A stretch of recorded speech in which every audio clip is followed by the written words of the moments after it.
Europe 1. Le journal de 8h sur Europe 1, Fanny Marceau. Bonjour Fanny. Bonjour Dimitri, bonjour à tous. L'antisémitisme n'a donc plus aucune limite. Hier, à la Philharmonie de Paris, des activistes anti-israéliens ont interrompu un concert de l'Orchestre Philharmonique d'Israël. Après les anonymes insultés et frappés en pleine rue, après les politiques visés par des menaces, les sportifs comme sur la Vuelta cet été en Espagne, voilà que les artistes sont donc dans le viseur des pro-palestiniens.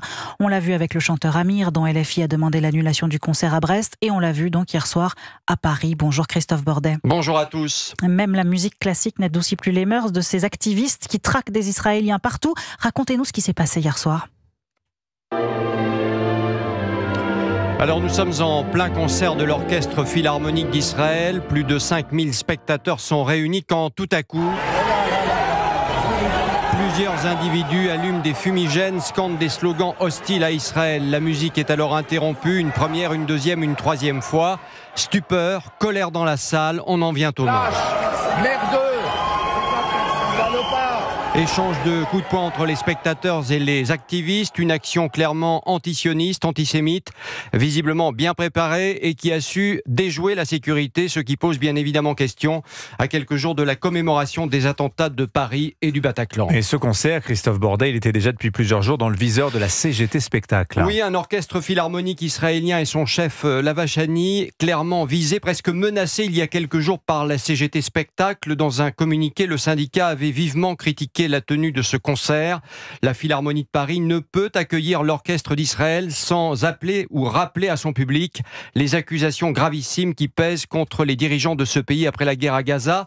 Voilà ce qui avait été argumenté par le syndicat. Réponse du tac au tac de Rachida Dati, la ministre de la Culture. Bienvenue à l'Orchestre national d'Israël. La liberté de création et de programmation est une valeur de notre République. Aucun prétexte à l'antisémitisme, avait-elle conclu.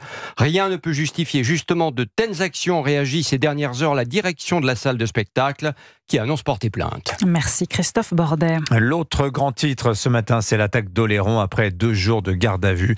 L'assaillant devrait être mis en examen aujourd'hui. Oui, pour tentative d'assassinat et non pas pour attentat terroriste. Le parquet national antiterroriste ne s'est pas saisi de l'affaire. Pourtant, William Molinier, Jean G, l'homme de 35 ans qui a percuté 5 passants avec sa voiture, semble avoir suivi le manuel du parfait terroriste islamiste. Oui, à commencer par le cri prononcé au moment du passage à l'acte, Allahu Akbar, par le mode opératoire, une voiture bélier préconisée par la propagande djihadiste. Il y a aussi la présence d'une bonbonne de gaz et d'un couteau d'une lame de 35 cm retrouvé dans la voiture. Des ouvrages religieux saisis lors de la perquisition au domicile du suspect. Enfin, en garde à vue, cet homme de 35 ans a reconnu avoir suivi les ordres d'Allah qui lui intimaient de commettre un sacrifice. S'il n'était pas connu des services de renseignement, il s'est converti à l'islam il y a 1 mois. Il s'est radicalisé seul devant son ordinateur au contact des réseaux sociaux. Or, malgré tous ces éléments, la justice ne considère pas cela comme du terrorisme. Pourquoi ? Parce qu'aucun lien avec une organisation terroriste ou un fichier S n'a été décelé et parce que le suspect manquait de cohérence dans ses propos en garde à vue. Un profil psy, comme l'appellent les services de renseignement, dopé par la drogue et l'alcool, mais qui a pourtant semé la terreur sur l'île d'Oléron. Un acte bel et bien inspiré et motivé au nom d'Allah. William Molinier du service police-justice d'Europe 1. Alors comment cette décision est-elle vécue à Oléron ? Bonjour Guillaume Dreschler. Bonjour à toutes et à tous. Envoyé spécial d'Europe 1 à Saint-Pierre-d'Oléron, où cette décision du parquet national antiterroriste de ne pas se saisir de ce dossier semble incompréhensible. Oui, et parmi les Oléronais que j'ai pu rencontrer, il y a Milo, 20 ans. Lui ne comprend pas que le caractère terroriste des faits n'ait pas été retenu. En fait, c'est clairement un acte terroriste. Il essaie de tuer des gens. S'il aurait pu les tuer, il l'aurait fait, je pense. Mais heureusement, il n'y a pas eu de mort. Donc en vrai, c'est clairement un acte terroriste, quoi. Un acte terroriste pour Milo, mais pas pour la justice. Une incompréhension pour Martine, retraitée. C'est bien dommage parce que pour moi, c'est ça. C'est un terroriste. Là, maintenant, on va le faire passer l'autre pour un fou. Ben oui, faut pas faire de vagues, que voulez-vous ? Ce qu'ils ont retrouvé chez lui, et puis enfin, la voiture avec une bonbonne de gaz, ça rappelle pas quelque chose, ça, quand même ? Eh ben non, il est idiot, que voulez-vous ? Et ce sentiment est partagé par son mari Gérard. C'est tout à fait un terroriste, simplement on ne veut pas le reconnaître. Quand vous êtes sain d'esprit, vous ne promenez pas avec des bouteilles de gaz dans votre voiture et vous ne mettez pas le feu à votre voiture. Et on ne crie pas à la Albar.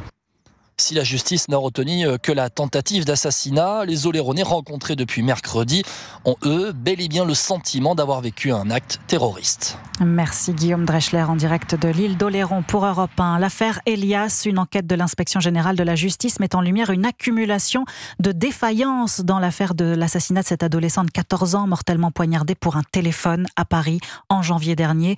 L'enquête souligne un système judiciaire débordé, désorganisé, qui n'a pas su mettre fin au parcours de délinquance des deux suspects déjà connus de la justice, qui avaient interdiction de se fréquenter, interdiction qui n'ont jamais été respectées malgré plusieurs récidives. Vous écoutez Europe 1 matin, il est 8h06. On a tous une histoire avec cette voiture-là, la Twingo, elle est de retour. Ses couleurs flashy et puis sa tête façon grenouille, vous savez, avec les phares arrondis. Les ingénieurs ne l'ont pas oublié. Cette nouvelle version rend hommage à la première en 92, mais avec toute la technologie de 2025 et une inspiration chinoise que Renault assume complètement car elle lui a permis d'aller plus vite dans la construction de cette voiture. Aurélien Fleureau.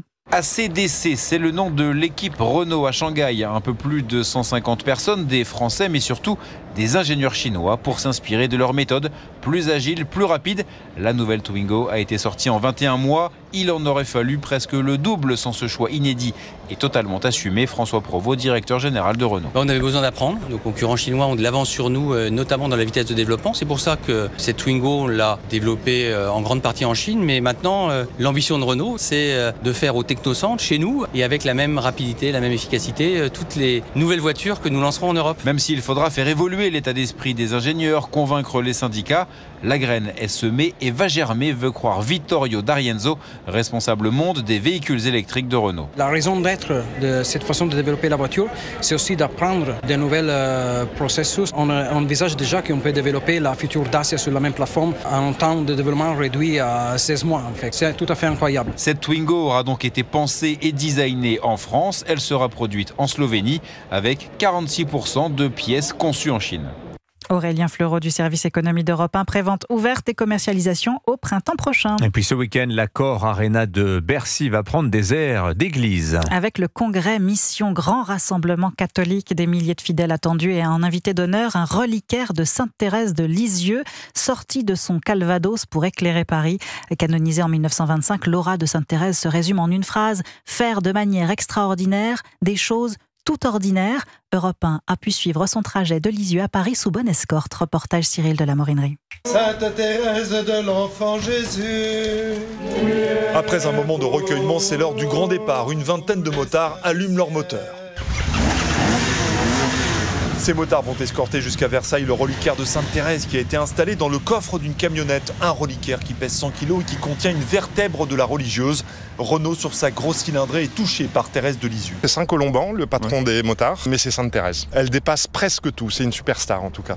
Elle nous appelle à retrouver notre cœur d'enfant et ça, c'est important, même quand on est un vieux motard. Le reliquaire de Sainte-Thérèse et son escorte sont arrivés à Versailles pour une veillée de prière. Dernière étape avant son transfert cet après-midi à l'Accor Arena, confirme le directeur du sanctuaire de Lisieux, Olivier Valentin. Thérèse va faire Bercy comme d'autres avant elle pour mettre le feu, comme Johnny exactement, un feu sacré, accompagné par les motards. J'ai déjà vu des vidéos où on voyait Johnny qui allait à des concerts, escorté lui-même par des bikers. En présence des reliques de Sainte-Thérèse, les fidèles espèrent enflammer l'Accor Arena de Bercy dès ce soir.